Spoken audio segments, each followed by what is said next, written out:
Panels की VOC क्या होती है और चार्ज कंट्रोलर को हम वीओसी के हिसाब से कैसे लें।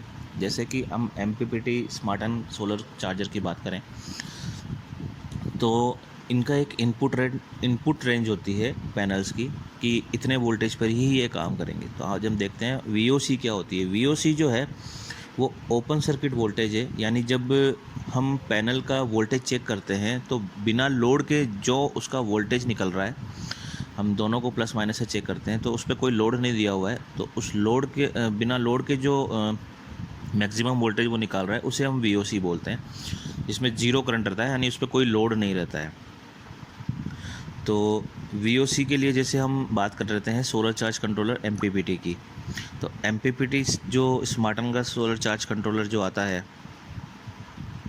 उसके एक पैरामीटर्स हैं जैसे कि वीओसी। तो हमें पैनल की वीओसी जो है चार्ज कंट्रोलर से मिलानी पड़ती है। एज इट इज़ हम जैसे मान लो सोलर पीसीयू लगा रहे हैं 5 किलोवाट का, तो 48 वोल्ट में अगर 5 किलोवाट है तो बैटरी बैंक तो 48 वोल्ट हो गया, और वीओसी अगर उसका 190 या 150 है तो हमें पैनल को 190 या 150 वोल्ट के वीओसी के हिसाब से सेट करना पड़ेगा।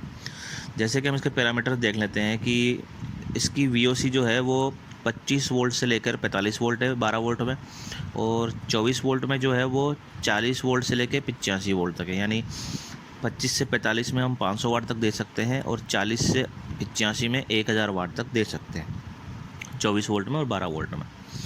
और इसका जो हाई पीवी है वो 45 वोल्ट और इसका 85 वोल्ट है। तो ये इसके पैरामीटर्स हैं, टेक्निकल स्पेसिफिकेशन है। यानी 25 वोल्ट से जो है वो कम नहीं होना चाहिए और 45 से ऊपर नहीं होना चाहिए 12 में, और 24 में 40 से नीचे नहीं होना चाहिए और 85 से ऊपर नहीं होना चाहिए। जैसे कि हम एक पैनल 120 वाट का पैनल है उसकी वीओसी देखते हैं, तो इसमें दिया हुआ है कि इसकी वॉइस वीओसी जो है वो 21.42 वोल्ट है। तो अब 12 वोल्ट का एक पैनल है तो उस हिसाब से हमें 12 वोल्ट के दो पैनल सीरीज़ में लगाने होंगे 12-12 वोल्ट के, तो दोनों की जो वीओसी है वो ऐड हो जाएगी।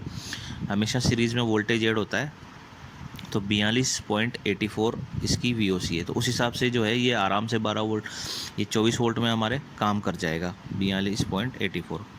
उसी तरीके से हम 24 वोल्ट का एक पैनल ले लेते हैं 335 वाट का, उसकी वीओसी है 46.04। तो अब इसमें हम जो है एक ही पैनल को हम लगा सकते हैं, सीरीज़ में भी लगा सकते हैं, पैरेलल में भी लगा सकते हैं, क्योंकि 24 वोल्ट का है और वीओसी इसकी ज़्यादा है। उसी तरीके से जो है इसको सीरीज़ और पैरेलल दोनों लगा सकते हैं। अगर 12 वोल्ट का पैनल है 200 वाट 220 वाट का, अगर उसकी वीओसी अगर 40 के ऊपर है तो आराम से उसे हम 12 वोल्ट में भी लगा सकते हैं और 24 वोल्ट में हम सीरीज़ करके भी लगा सकते हैं। तो हमेशा ये ध्यान रखना है हमें, जो अगर हम कोई मशीन ले रहे हैं, चार्ज कंट्रोलर ले रहे हैं या पीसीयू ले रहे हैं या इन्वर्टर ले रहे हैं, तो उसकी हमें वीओसी ज़रूर चेक कर लेनी है। वीओसी चेक करने के बाद ही हमें पैनल की वीओसी को हमें पैनल्स को उसकी वीओसी से मिलाना पड़ता है, तभी जाके वो स्टार्ट होगा। बाकी अगर कोई कन्फ्यूजन है, जानकारी तो हमसे पूछ सकते हैं। Thank you.